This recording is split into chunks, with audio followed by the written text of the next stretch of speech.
Good evening, everyone. Romney Smith at WTOC for The News Now. This is where we bring you local stories that we're working on for you right now. Just a quick update. Thank you so much for joining us. We are on various platforms. That includes our website, WTOC.com, the WTOC apps, Amazon Fire, Roku, YouTube, Twitter, Facebook, lots of places you can reach us.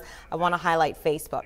That's where you can interact with me live. I have several people already weighing in. Kimberly Christopher, Justin Forer, Veronica Clement. Thank you guys so much for weighing in. We certainly appreciate it. If you have a question, feel free to ask it right there. Claudia Hagan asking if I'm having a good day. I am. Thank you so much. Hope you are as well.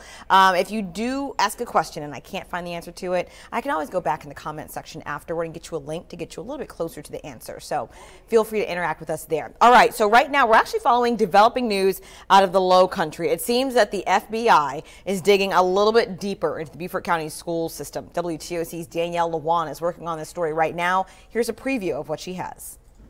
Good evening. I'm out here in Beaufort County digging for more information after we just received a third subpoena from the FBI into the Beaufort County School District. Now, the first two were into construction of May River High School and River Ridge Academy.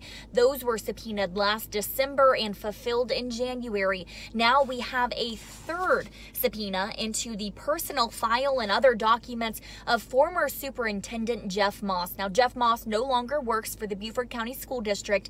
They came to a mutual agreement in May for his resignation, but I'm out here talking to folks exclusively also with the Beaufort County School District, digging to find out why the FBI is looking into the school district and also Jeff Moss in particular. I'll have much more information tonight for you on the news at 11. All right, as soon as we learn more information on that, of course, her story is coming up tonight at 11, but a lot of parents concerned about why the FBI is sending out yet another subpoena to the Beaufort County school system. Speaking of legal matters, the city of Richmond Hill plans to file a lawsuit against Bryan County following a tax increase. The Bryan County Commission voted to implement a tax hike only for Richmond Hill taxpayers. Residents in the unincorporated part of the county and Pembroke will actually see a tax decrease. The county says a small increase is necessary so that every taxpayer pays their fair share for shared services provided by the county. But city leaders say the increase forces residents to pay for more services they don't benefit from in the county, like trash pickup and fire service. We're the economic engine. We're providing all the money, and we can't agree on the duplication of services and who should be paying what in the unincorporated areas versus incorporated areas. It happens when you can't agree. You have to get a judge to do it for you. Richmond Hill leaders say they agree with equal taxation. However, figuring it out is a much more difficult decision. Last week, the city accused the county of overtaxing Richmond Hill residents about $12 million over a 10-year period. We'll keep you updated if and when a civil lawsuit is filed. Deborah Griffin weighing in on Facebook right now saying now they'll use our money to pay for lawyers. If they do file a lawsuit, that's exactly what will happen. Of course, we will continue to follow you and let you know any updates that happen. So Chatham Fire right now still monitoring a structure fire that burned a home to the ground in Savannah. The fire happened in the 100 block of Salt Creek Road. That's right off of Ogeechee Road. When firefighters arrived, the home was completely engulfed in flames. The good news here, the 3 people living inside the home are okay. They were taken to the hospital for some injuries and some concerns. However, they are all expected to be okay. And a few firefighters also had to get some medical attention from the heat. But again, they are expected to be okay as well. Back to schools, this time in Savannah, Chatham County. Confusion kind of continues in the school system because of unstructured break time. The Wellness Committee tossed around several ideas about how much non-academic time kids should have in a school day.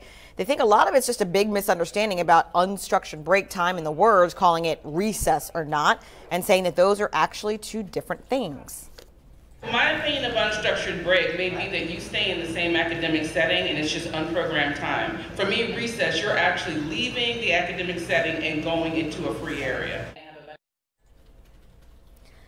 The district staff will take the notes from today's meeting and come up with some suggestions for a new policy and present that to the school board in November. I always like to end on a note where some of you guys are looking for jobs, so I always like to get that news out there. Delta Airlines saying they want more friendly faces on its planes. The airline plans to hire more than 1,000 flight attendants in 2019.